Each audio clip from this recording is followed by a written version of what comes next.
Today's topic is going to be about the convenient things in Japan that I would have serious trouble living without.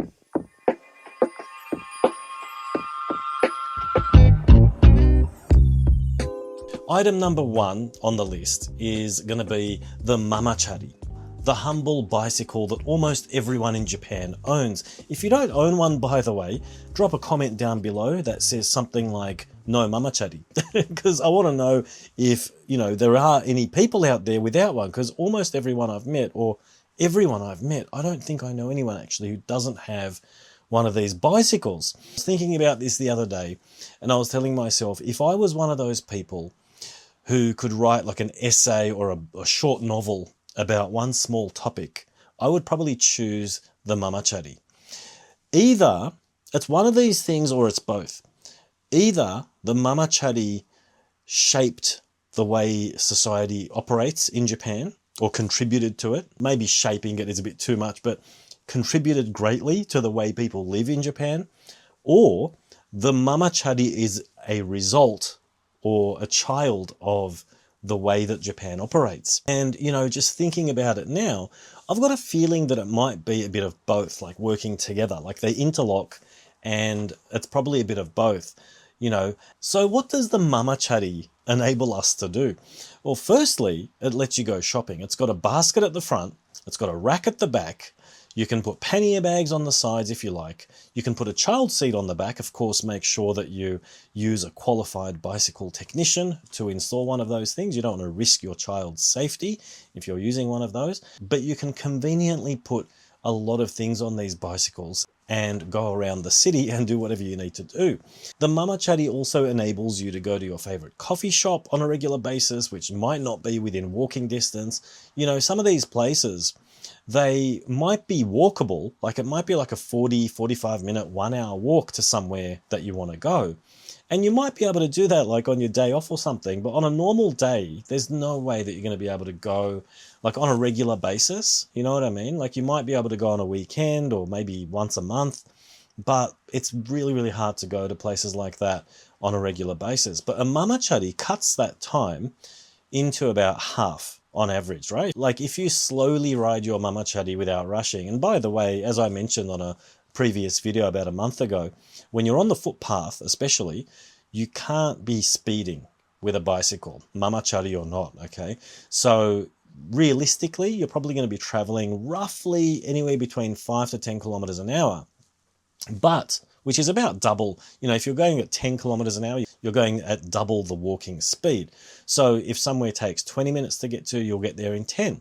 So it makes it a lot more realistic, right? And especially when you're tired, cycling uses a lot less energy, especially if you're carrying a lot of luggage. Next on my list, I'm just looking at it over here, sorry, 1 second, is a license, a driver's license. When I put the license on this list, it actually reminded me that I might have to make a video about the process of converting my Australian license to a Japanese one, because it is one of my funniest stories to date. It happened when I first came to Japan. It was like within the first couple of weeks or couple of months or whatever. And I had all the right paperwork. It can be a bit tricky, so make sure you investigate that properly before you move to Japan. That's the key, because there are some documents that you need to get which you can only get in your home country. And I mean, maybe there are ways to get them from Japan, but I think it would be a real big pain. So if you're going to move to Japan and you're from Australia or one of those other countries that you can just convert your license over to a Japanese one, I really highly recommend that you look into it before you come to Japan, right? Anyway, long story short, having a license is really, really convenient. I'll tell you about that story another time. But having a license lets you rent a car. It lets you use a car for work if you need to. So if you're looking for a job here and, it might be a requirement, you'll see in the requirements, like driver's license. So what are you going to do if you don't have a license? You can't apply for that job.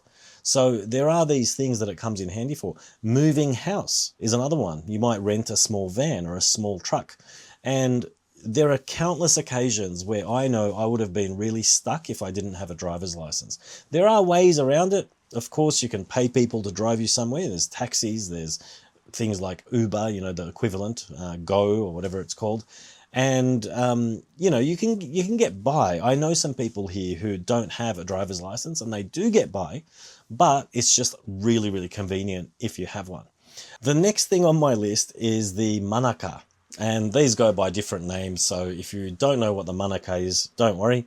It's the name of the IC card that they use here in Nagoya for transport mainly. It's a cashless card, and in Tokyo, I believe it's called Suica or Toika. Or, no, Toika is I think over here as well. I've seen Toika cards.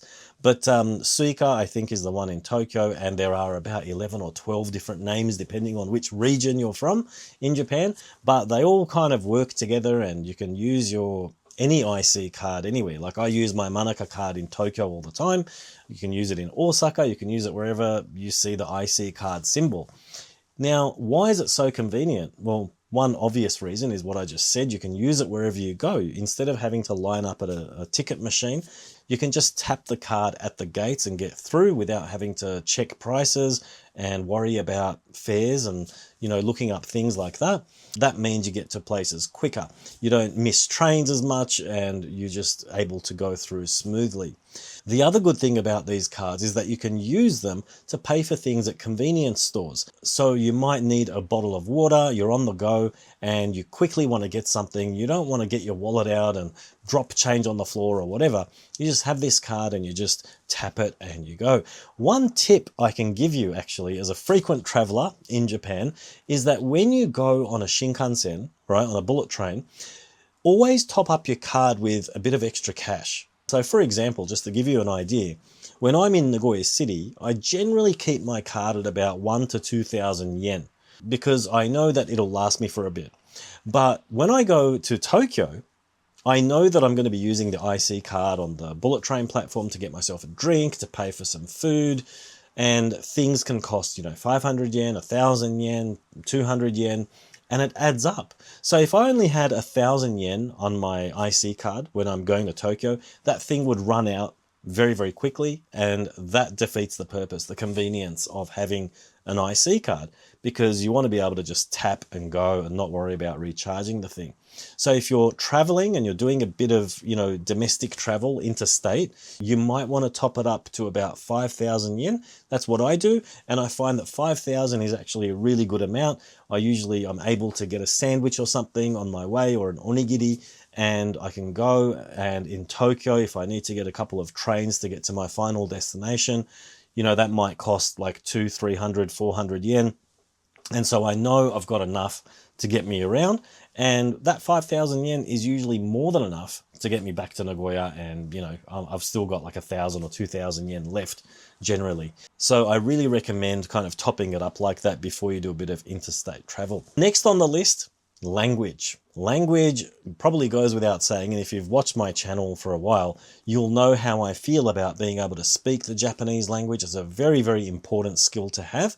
It doesn't have to be perfect, but you do really need to make an effort to learn the fundamentals and know the foundations of the language, because once you know those, over time, things just automatically get better and you do get better at the language. But it's very important to know those fundamentals first. Otherwise, you just kind of aimlessly, you know, I think I said it in one of my older videos about the language, is that if you just know bits and pieces, it's like knowing a 1 here and a 1 here, and no matter what you do, no matter how much exposure you have, these things never come together to equal 2. They just float around independently. You've got 1 here and 1 here, and you just like, you know that that's 1 and that's 1, but you're never able to kind of put them together and make 2.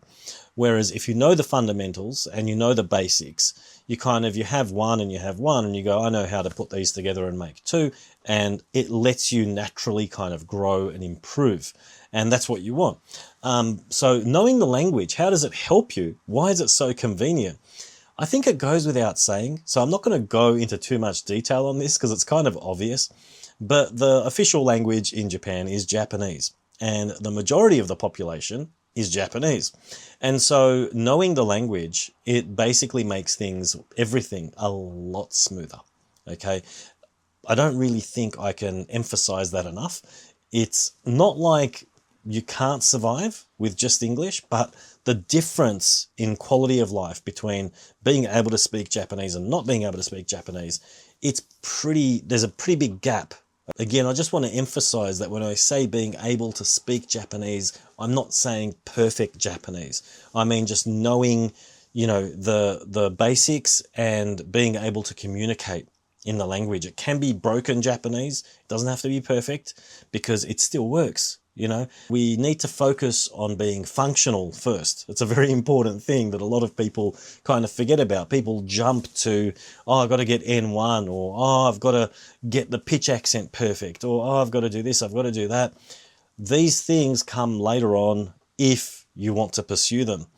Of course, it's great to do things right from the beginning, but let's face it, it's not number one priority.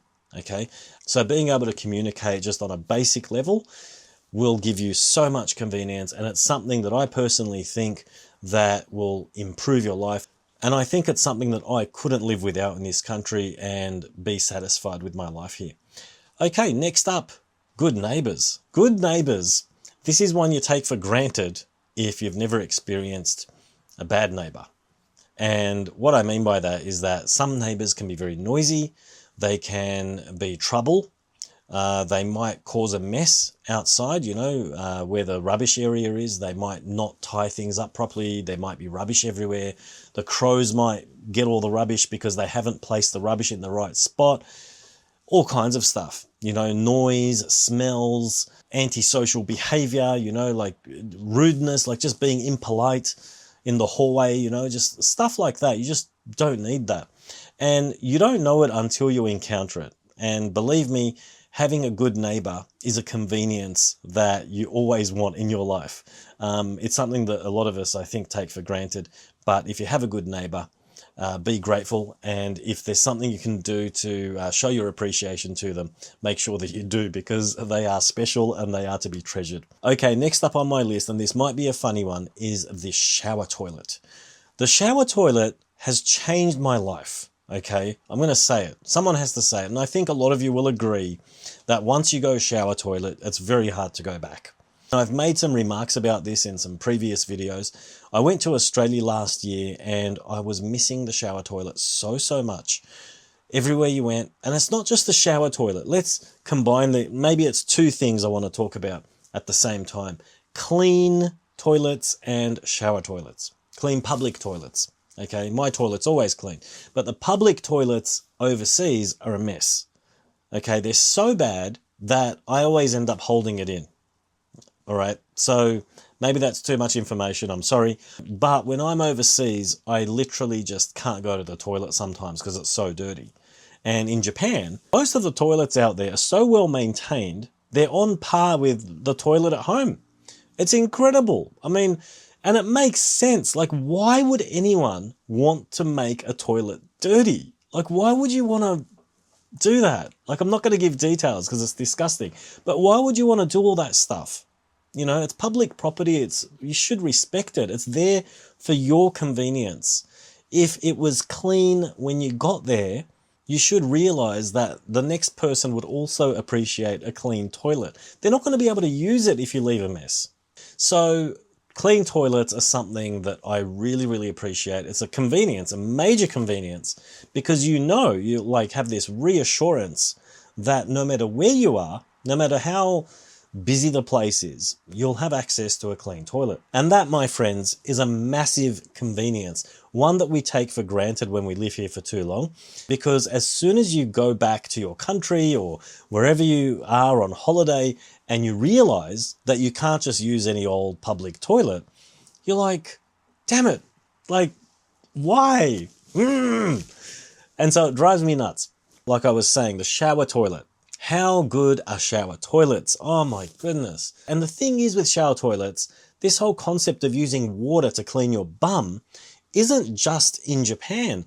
You go to the Middle East, for example, and they have toilets with these little shower heads that you use to wash your bum. And it only makes sense. Like, who was the guy who said, you know what, we can do with just wiping? It's not right. just wiping isn't enough. I'm sorry, but you know, it's just not enough.